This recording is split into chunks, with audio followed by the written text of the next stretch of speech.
High বন্ধুরা, তো আজকে আমি একটা রেসিপি নিয়ে চলে এসেছি। সেটা হচ্ছে স্টমাক, মেটে, হজমি আর হচ্ছে মুরগির পা।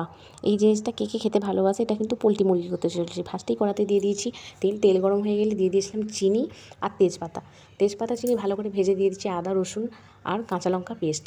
তারপরেই ভালো করে ভেজে নিচ্ছি। হয়তো এটা অনেকে খায় না, কিন্তু অপছন্দ করে, তারা ভিডিও স্কিপ করতে পারো। আর যারা খাও তারা এই রেসিপিটা দেখে একবার বানাতে পারো, তো দারুণ খেতে লাগবে। ভাত রুটি যার সাথেই বলো। তো ভালো করে ভেজে নিয়েই দিয়ে দিয়েছি এখানে গুঁড়ো হলুদ, 1 চামচ গুঁড়ো হলুদ দিয়েছি।